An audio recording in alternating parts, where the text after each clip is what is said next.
এক বছরের বেশি সময় কারাগারে বন্দী পাকিস্তান তেহরিক ইনসাফ পিটিআই এর প্রতিষ্ঠাতা ইমরান খান কারাগার থেকেও একের পর এক সরকার বিরোধী আন্দোলনের ডাক দিয়ে আসছেন তিনি। গেল মাসে বাঁচা মরার বিক্ষোভ শেষে 2 দফা দাবি আদায় না হলে নতুন করে অসহযোগের হুমকি দেন ইমরান খান।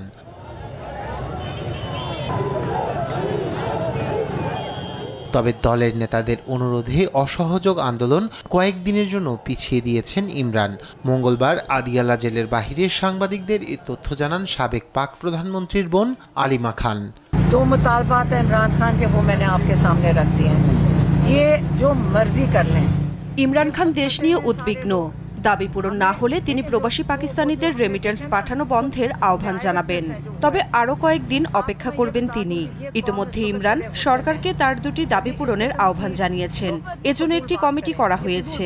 এ 2টি দাবির বিষয়ে সরকারের সঙ্গে সংলাপের দায়িত্ব দেয়া হয়েছে।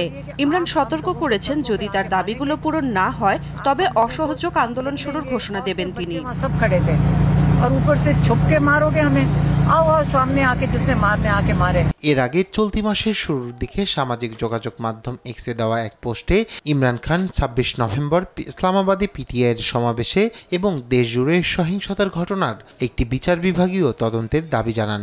ইমরান খানের মুক্তির দাবিতে করাচিতে গেল মাসে ওই সহিংসতায় 12 পিটিআই সমর্থক নিহত হয়। এসব ঘটনায় গ্রেপ্তার নেতাকর্মীদের অবিলম্বে মুক্তির দাবি করেন ইমরান খান। 2022 সালে পার্লামেন্টে আস্থা ভোটে হেরে ক্ষমতা হারান 72 বছর বয়সী সাবেক ক্রিকেটার তারকা ইমরান খান।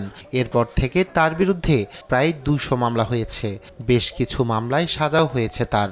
গেল বছরের শেষ দিক থেকে কারাবন্দী তিনি। পিটিআই এর দাবি, ইমরান খানের বিরুদ্ধে এসব মামলা সাজানো ও রাজনৈতিক উদ্দেশ্য প্রণোদিত। তাকে রাজনীতি থেকে দূরে রাখতে চায় সেনাবাহিনী, তাই তাদের চাওয়া অনুযায়ী সাজানো মামলা দিয়ে কারাবন্দী করে রাখা হয়েছে। তবে শুরু থেকেই ইমরান খান ও পিটিআই এর এমন অভিযোগ অস্বীকার করে আসছে দেশটির সামরিক বাহিনী। রায়হান কবির শুভ্র, নিউজ ডেস্ক, দেশ টিভি।